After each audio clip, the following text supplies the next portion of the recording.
Vamos então agradecer a Deus, nosso Pai,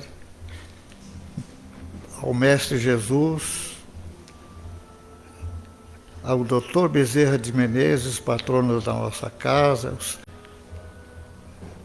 E através desse instrumento levamos a nossa palavra, a nossa mensagem, a mensagem da doutrina,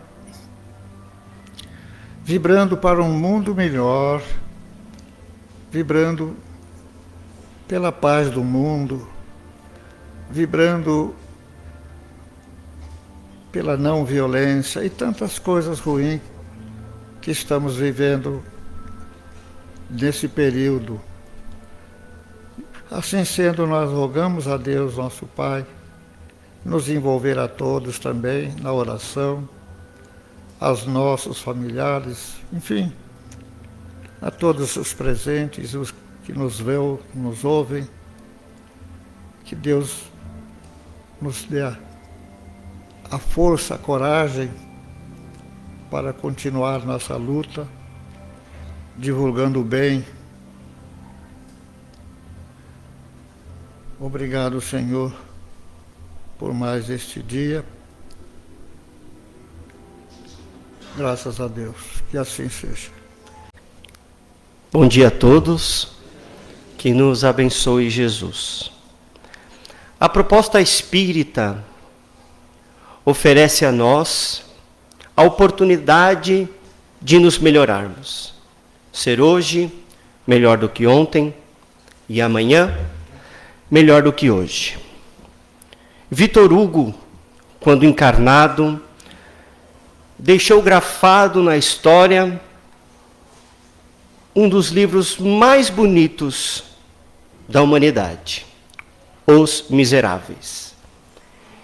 E no início da obra, ele diz o seguinte, que é um espetáculo muito mais bonito que observar o mar, que é observar as estrelas. E um espetáculo mais bonito que observar as estrelas, que é observar o interior da alma. Os Miseráveis conta a história de Jean Valjean, um homem que, ao roubar um pedaço de pão para dar às suas sobrinhas e à sua irmã algo de comer para não morrerem de fome, fora preso. E a prisão, assim como as de hoje, ao invés de reformar a pessoa, acabou transformando num ser pior. Era para ter pego 3 anos de prisão, ao tentar fugir das galés francesas. Sua pena foi aumentada para 9 anos e depois para 17 anos. Passou o tempo e na prisão, o capitão que tomava conta foi tomado de espanto quando recebeu a notícia que uma porta de ferro caíra em cima de um dos detentos. Então, Jean Valjean, uma pessoa que estava próxima do ocorrido, pegou a porta de ferro e levantou-a, o que impressionou muito o capitão da prisão. Passados 17 anos, o capitão da prisão, chamado Javert, entregou para Valjean um passaporte amarelo. Na época, por volta do final do ano 1790, final do século XVIII, começo do século XIX. Cada cidade que o cidadão entrasse, era necessário apresentar os seus documentos. O documento amarelo indicava que ele era um ex-detento. E, quando ele estava saindo, ele diz, eu não voltarei mais aqui.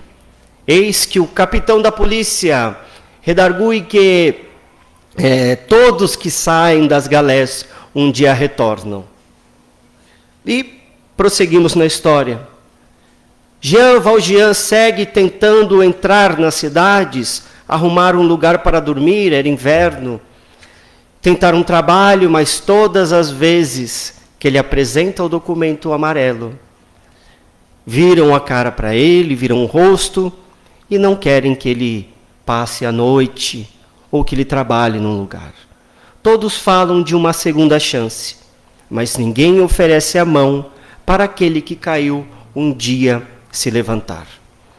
E foi assim que no alto inverno francês, em frente a uma igreja, Valjean deitou num banco esperando a morte chegar. Acabou a missa. E o bispo, vendo aquele homem maltrapilho, deitado, tocou-lhe no ombro e disse: meu irmão, onde você vai passar a noite? Não tenho nenhum lugar para dormir. Então venha comigo. Você irá dormir na minha casa, meu irmão. Ele achou estranho, ninguém o tratava como irmão, tratava-o menos que um animal.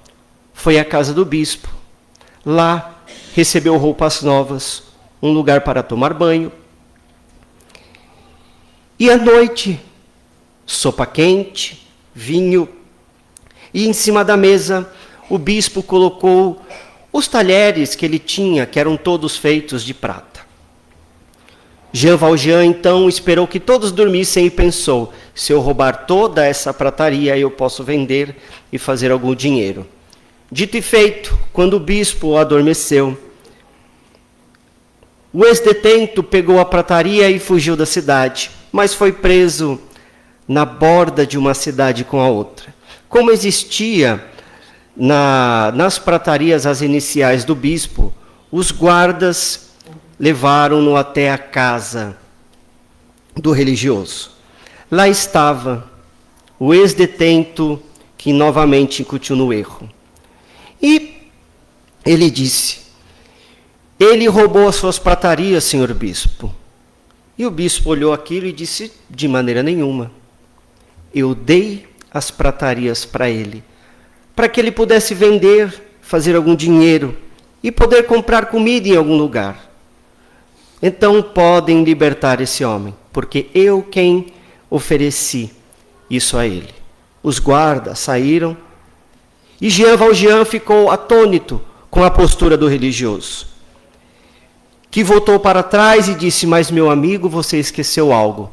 E deu-lhe 2 candelabros de prata. Entregou a ele. E olhando nos olhos, disse: a partir de agora, eu encomendo a sua alma para Deus.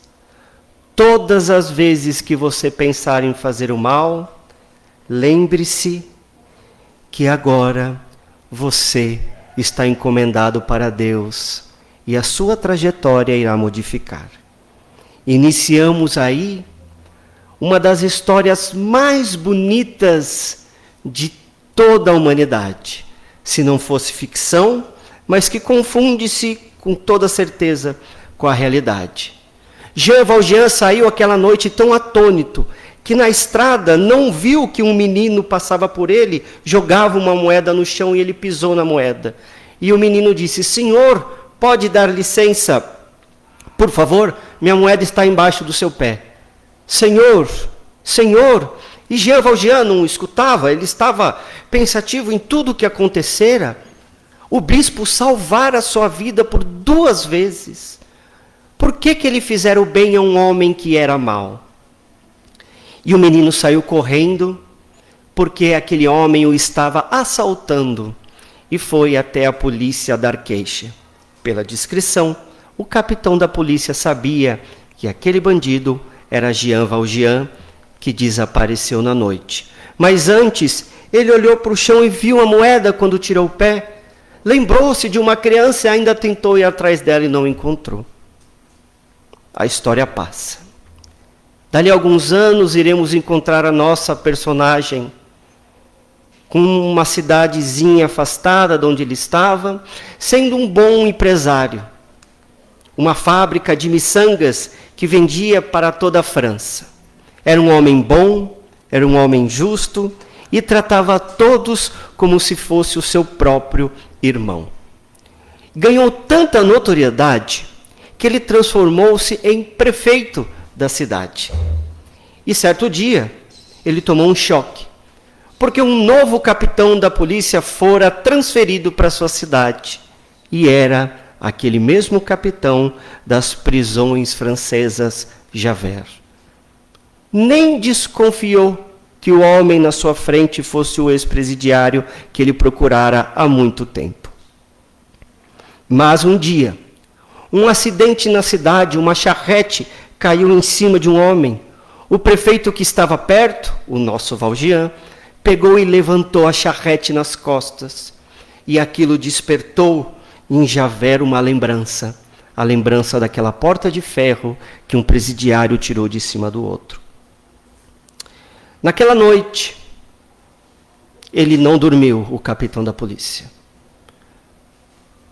Passado algumas semanas, o prefeito da cidade, Jean Valjean, agora sob outro nome, andava pela cidade quando viu uma moça caída, sem os dentes, com a roupa rasgada, doente. Tomou-lhe nos braços e levou até o hospital. Minha filha, o que aconteceu com você? Você foi o culpado. Você me jogou na rua. Eu trabalhava na sua empresa e os seus supervisores mandaram-me embora. Eu tenho uma filha para cuidar em outra cidade. E todas as mulheres que trabalhavam comigo achavam-me como se fosse uma meretriz, uma prostituta, e começaram a causar comigo embaraços, e o seu supervisor me mandou embora. Ela estava doente, todo o meu dinheiro eu dava para uma família que cuida dela. E ela estava doente, eles me escreveram que ela estava doente, então eu tive que vender o meu corpo. Os dentes eles pagavam mais caro, então eu vendi os dentes para mandar o dinheiro. E agora que eu estou aqui doente, eu peço ao Senhor que, se for realmente uma alma boa, traga a minha pequena filha Cosette junto de mim. Ele tomou um choque porque ele não sabia do que havia acontecido. E assim é a vida. Outras pessoas tomam atitudes más, em nome de pessoas boas. Acontece assim. Eu não sou religioso porque o Papa, porque o bispo, porque o médium, porque o pastor fez isso. Mas o que fez Jesus? Só apresentou a pureza. Que os outros manchem o próprio nome, mas não levemos em conta que eles estão manchando o legado daquele que foi o grande amor não amado. Ele então cuidou daquela mulher como se fosse a sua verdadeira filha. Prometeu que iria trazer a sua filha de volta, pegou o endereço, escreveu para a família. Dali a 2 dias, algo aconteceu. Fora preso naquela cidade um homem que o capitão da polícia reconheceu como sendo Jean Valjean. Então, o nosso Valjean, o verdadeiro, disse: estou livre, porque vão prendê-lo e ninguém mais irá desconfiar de mim. Mas eu estou livre de quem? Eu posso estar livre da justiça, mas não estarei livre da minha própria consciência. Não estarei livre de mim mesmo, porque saberei até o dia da minha morte que eu permiti que outra pessoa fosse presa em meu lugar, talvez um homem injusto. E quando foram julgar o homem, o prefeito apareceu e disse: Senhor capitão, esse homem é um homem justo. Eu sou o verdadeiro bandido. Eu sou Jean Valjean. E declinou o número o número que ele recebera na prisão, que era o 24602. E então o capitão reconheceu como sendo o verdadeiro bandido, mas ele rapidamente fugiu. Foi ao hospital onde estava a moça que ele recolhera. E o capitão foi atrás dele. Enquanto eles começaram a discutir no quarto onde estava a menina, ela disse: a minha filha vai chegar. Ainda não, eu vou buscá-la. Enquanto os 2 homens discutiam ferozmente, quase se atracando fisicamente, a menina deu um grito e caiu na cama. Com os olhos esbugalhados, fitando o horizonte, ela estendeu a mão e disse: minha filha, vem para dentro. Você brincou o dia inteiro aí fora, minha filha. Está tão frio. Já é hora de entrar aqui em casa. Vem, minha menina, e eu cuidarei de você. Ela fechou os olhos e morreu. E o nosso Valjean disse ao capitão da polícia: permita-me ir até a cidade tal para pegar a menina. Tudo que eu tenho eu deixarei ela num colégio e depois você pode me prender. Mas para o capitão da polícia aquilo não podia ser verdade. Um homem mau sempre será um homem mau. Um bandido sempre será um bandido. E assim era que funcionava o sistema para ele. Então Valjean fugiu rapidamente, era um homem forte. Conseguiu fugir pela janela, desapareceu. Foi até a sua casa, onde havia separado uma mala com muito dinheiro e alguns pertences, e foi em direção. Chegando na cidade onde estava a filha da moça que ele recolhera, descobriu que a família estava fazendo dela uma escrava. Pagou uma quantia, libertou a menina e desapareceu na história. Dali a alguns anos, encontraremos Jean Valjean em Paris, vivendo na rua Plumet. E lá, a menina já era uma adolescente. Todas as vezes que ele ia na missa, ele saía e oferecia esmola, atendia pessoas. Mesmo na sua casa, ele recebia os doentes. Mas a história aqui vai fechando o cerco cada vez mais e o nosso capitão da polícia é transferido para Paris. Acontece nessa época a grande revolução contra o Império Napoleônico e nós vemos os jovens querendo se levantar, lutar, fazendo barricada. A menina Cosette, que era a filha então que Valjean adotara, enamorara-se de um jovem. Aquele tempo, quando eles andavam pelo jardim de Luxemburgo, um passava, olhava, dava um sorriso. E dava um sorriso no dia seguinte. E no outro dia, então, o jovem começou a marcar do relógio o horário que a menina passava para ir todos os dias. Sentava-se no canto, numa fonte, com a sua cartola, ficava olhando ela passar. Então, eu fico pensando que dias maravilhosos esse.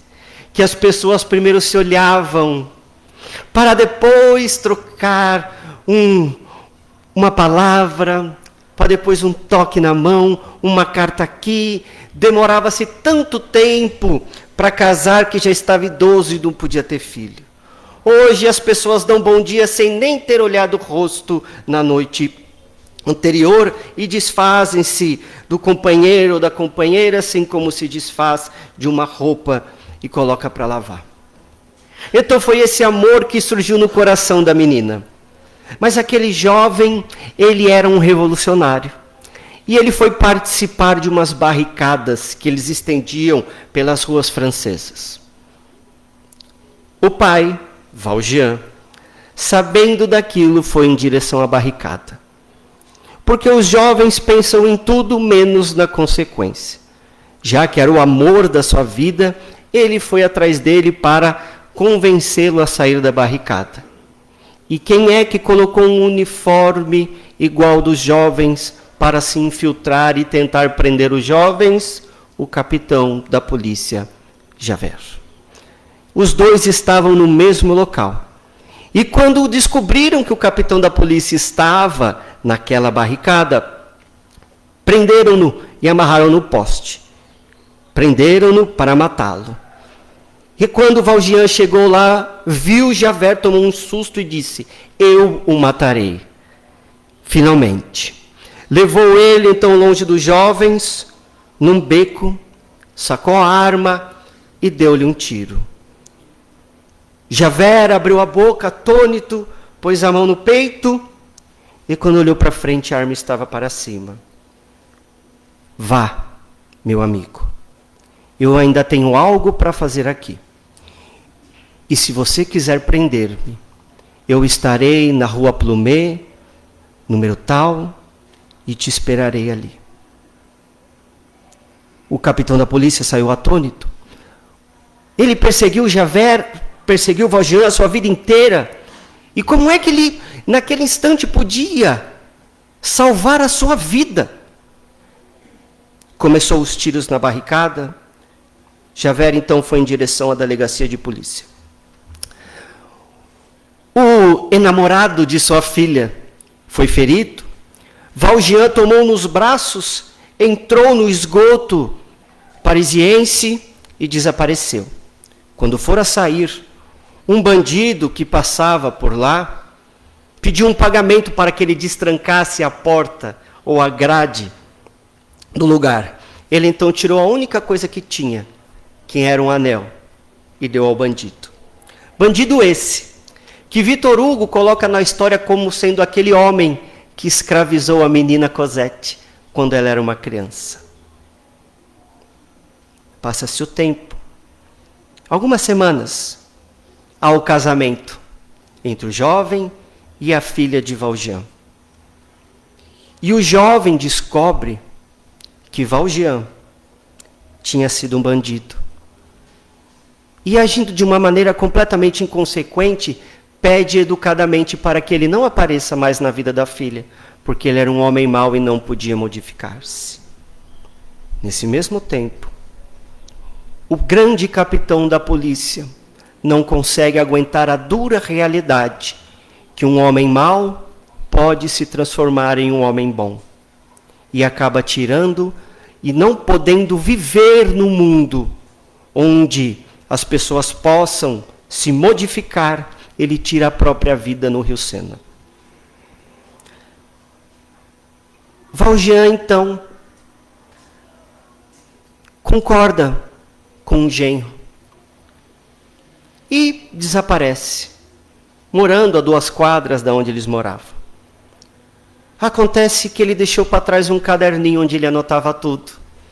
E dali a alguns meses o jovem acha o caderno e ele descobre que quem salvou-lhe a vida quando ele fora ferido na barricada foi o seu próprio sogro. Então ele toma a mão da sua esposa e correm até o apartamento de onde ele estava.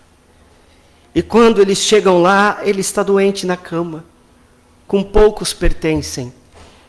E o genro diz: Senhor, desculpe esse jovem tolo. Desculpe esse jovem inconsequente, foi o Senhor quem salvou a minha vida. Eu achei o seu caderno. Aqui está. Ele toma o caderno. Ele abre e diz: veja, as miçangas do norte da África são mais baratas. Era de lá que eu trazia. Todo o meu dinheiro é justo. Querendo se justificar para um filho ingrato. E ele diz: minha filha, nesse caderno está a sua história. A sua mãe deu a vida por você. E depois ela me entregou para que pudesse te amar. Fechou? Leia com muito cuidado, porque aqui está a sua história. E eu não preciso desculpar ninguém. Ele levanta-se, abre uma mala, e ali estão os 2 candelabros que o bispo deu a ele. Ele nunca vendera. Toda vez que ele olhava os candelabros, ele lembrava-se que a sua alma agora era de Deus. E num gesto final, ele olha para a parede e há um crucifixo. Ele toma e mostra para a filha e para o genro: aqui está o verdadeiro mártir. Se fosse uma história espírita, diria que a moça que ele um dia salvou da miséria e o bispo estariam naquele quarto recebendo de braços abertos. Mas não é uma obra espírita. E é uma obra tão real, que resumimos aqui em 20 minutos, tão real, que quando eu tive a oportunidade de ir a Paris, Victor Hugo conta que Jean Valjean foi enterrado no cemitério do Père Lachaise. Que depois de visitar o túmulo de Kardec, eu falei: mãe, vamos visitar o túmulo de Jean Valjean. Ela falou: como isso? Eu falei: ele diz que está na beira do cemitério. Ela falou: mas o personagem não existe, é uma ficção. O livro é tão real que você se apaixona pelos personagens. E até hoje, nunca mais me esqueci depois que eu li quando ele pega a cruz. Aqui está o verdadeiro mártir. Jesus não merecia a cruz. Nós a merecemos. Diz Emmanuel que quando Deus separou uma bola de fogo e uma massa incandescente e entregou nas mãos de Jesus no livro A Caminho da Luz. Há 5 bilhões de anos, Jesus já era Jesus, já fazia parte dos espíritos felizes. Ele organizou todo o planeta, a quantidade de água, a atmosfera. Nosso planeta não tinha um núcleo de ferro para sustentar a vida, a radiação solar ia queimar a vida. Então ele desenha a rota de um planeta cujo núcleo era de ferro. O planeta bate na Terra e o seu núcleo de ferro funde com a Terra. A Terra gira e aqueles detritos que ficaram para fora formam a Lua. Que perfeição! Se esse planeta atingisse a Terra de outro ângulo, explodia tudo. No único ângulo possível, cujo núcleo podia fundir-se, foi o que aconteceu. Depois os cientistas de Jesus trabalharam a vida por bilhões de anos. Fora toda essa perfeição cosmológica do universo, vamos dizer, nós temos o nosso corpo, que funciona de maneira perfeita. Temos 100 mil quilômetros de veias e artérias. Se 1 centímetro der problema, tchau, desencarnamos. E muitas vezes sem saber do quê. Então o corpo funciona numa unidade de perfeição, da mesma forma que o universo, que o nosso planeta. As leis que regem a vida, regem toda a vida. E são as leis de Deus. E onde estão essas leis? Dentro de nós. Tudo que existe em a vida serve para que possamos progredir. E Emmanuel levanta uma questão. Já pensaste nisso? Como tudo tem que fluir perfeitamente para que nós possamos trabalhar e nos modificar? Porque diferente do que algumas pessoas pensam, não estamos aqui para brincadeira. Estamos aqui para progredir e reparar o que fizemos no passado. A reencarnação é o perdão de Deus às nossas ofensas, diz Divaldo Franco. E eu achei tão bonito isso, porque imagina se Deus fosse melindrado. Ah, não aproveitou essa chance e não vai mais reencarnar. Se Deus fosse melindrado, a gente não estaria aqui, ele não daria uma segunda chance. E para mim, quando eu fui preparar o tema de hoje, foi muito diferente, porque para mim foi muito mais reflexivo do que mergulhar em livros.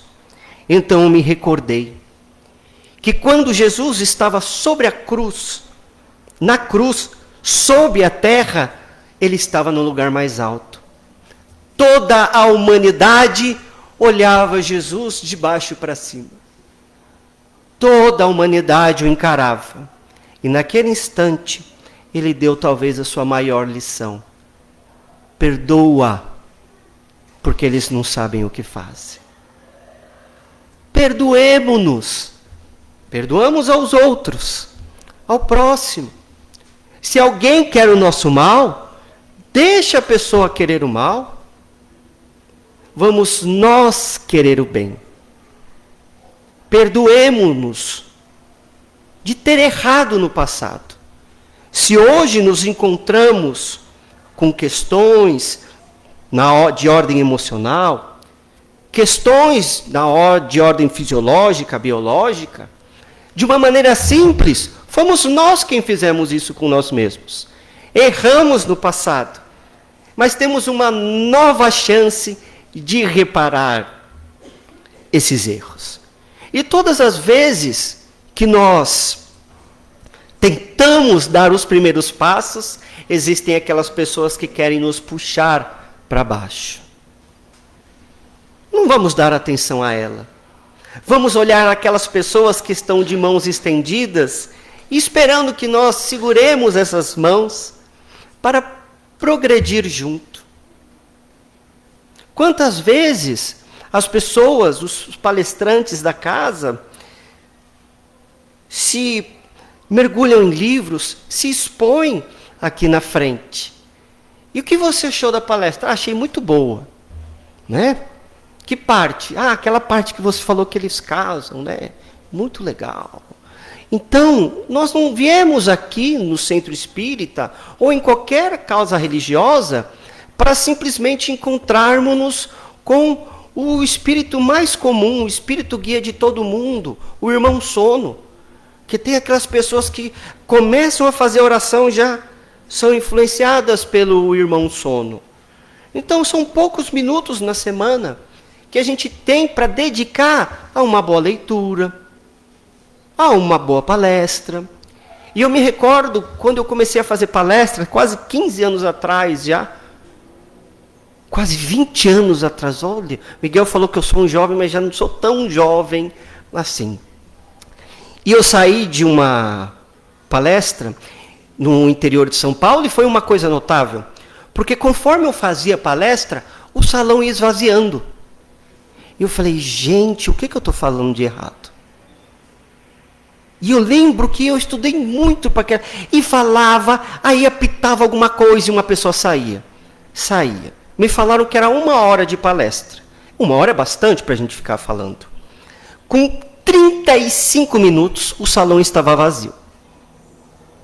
E aí a pessoa na mesa do lado olhou para mim e disse, bom, você pode encerrar, não tem mais ninguém. Aí eu falei assim, não.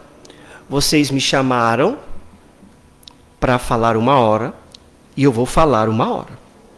E falei os outros 25 minutos para minha mãe, que estava na cadeira, e para as pessoas na mesa que não se levantaram. Quando eu terminei, uma pessoa veio e disse, olha, o mentor da casa quer falar com você. Eu falei, meu pai. Nunca nenhum mentor da casa quis falar comigo. Eu nunca me senti importante. Mas nesse dia, já imaginei Bezerra de Menezes, Amélia Rodrigo, Bittencourt Sampaio, já fui. Né? Falei, vou tomar uma bronca, mas tomar uma bronca de alguém evoluído. E quando eu cheguei lá, era uma sala com algumas luzes, cores. Veio uma pessoa que dizia estar mediunizada e disse, olha, a sua palestra foi muito boa. Você falou muito bem. E você deve estar com a garganta muito cansada. Então fluidifiquei essas balas, mergulhou a mão nos tic-tacs que tinha, então pode chupar que vai dar tudo certo. E por favor se encaminhe para aquela sala. Era uma salinha com um chuveiro, bem no cantinho, com luzes saindo dele. E aí eu percebi que aquela não era uma casa espírita, era uma casa espiritualista. Que além das palestras, eles ofereciam todos os tipos de terapêutica que existem, que não existem dentro do espiritismo. E eu fiquei sentadinho embaixo do chuveiro, e a luz caindo, e eu não sabia quando que eu podia levantar. E aí veio uma pessoa falando, agora o senhor pode sair. Muito obrigado. Quando eu saí, tinha uma mulher tão brava, que ela olhou para mim e disse, o que é que foi isso? Eu falei, eu também não sei. Bom, o que foi isso que você fez? Eu falei, mas eu não fiz nada. Eu saí, me deram uma balinha, me colocaram num chuveiro de luz, e eu não sei também. Não. A sua palestra. Eu falei, alguma coisa. Eu falei, eu vou descobrir agora. Porque não foi você quem fez. Foram os espíritos, foi uma psicofonia. Aí eu fiquei bravo. Mas eu fiquei tão bravo porque eu estudei por 2 semanas para fazer aquela palestra. E aí eu olhei para ela e falei, não, senhora, não venha pôr o meu mérito em cima das costas dos espíritos. Porque nós fazemos isso com o obsessor. Eu errei, foi o obsessor. Não, senhor, nós erramos. Mas quando nós acertamos, nós temos que dizer, fui eu que acertei. Não foi o espírito que veio aqui do meu lado e falou pela minha boca. Não, tudo que eu falei eu estudei. E se a senhora quer saber, foram 17 livros. Aí eu inflei e procurei 17 livros. Foi tal capítulo do Evangelho, tal pergunta do Livro dos Espíritos, tal no céu e inferno, tudo. E se a senhora quer ver, eu tenho tudo aqui do meu papelzinho anotado. Então, não queira colocar o meu sucesso na mão dos espíritos. E boa noite. Mas eu me senti tão bem quando eu saí dali. Quando entrei no carro, eu falei, meu Deus, acabei de fazer uma palestra. E fui tão duro com aquela senhora. Mas assim é a vida. Porque quando nós erramos, todo mundo apontou, é seu. Mas quando nós acertamos, ninguém fala, parabéns, você acertou. Sempre coloca o nosso sucesso nas costas de outros. Então vamos nos valorizar. O Espiritismo diz ser hoje melhor do que ontem. E amanhã melhor do que hoje.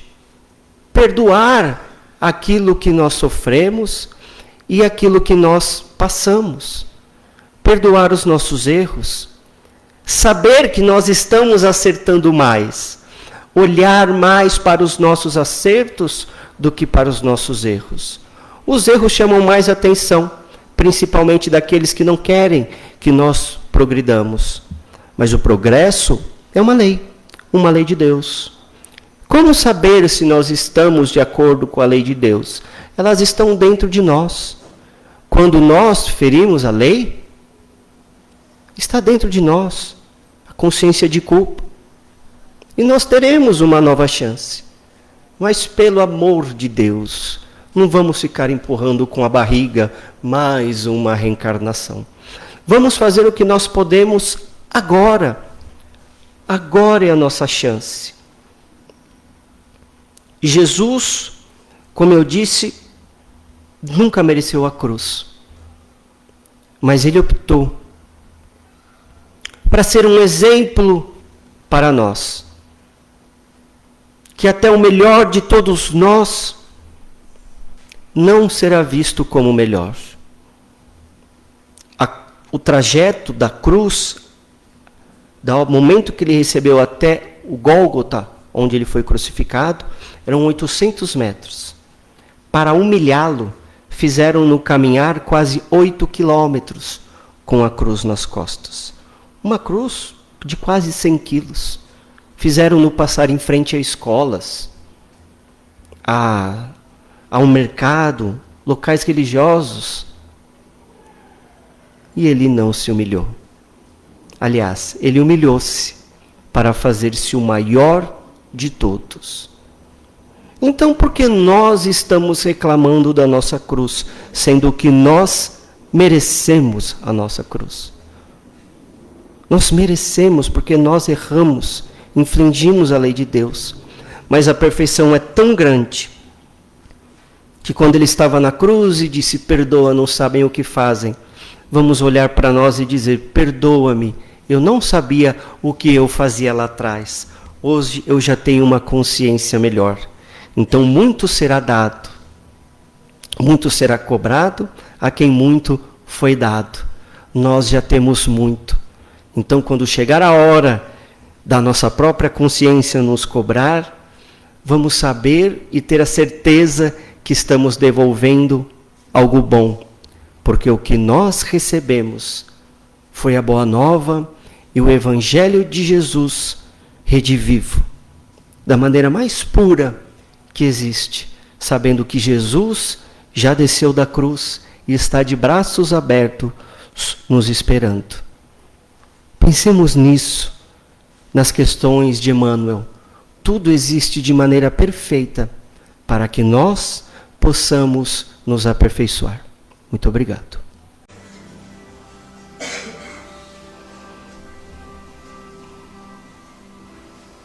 Jesus de infinita bondade,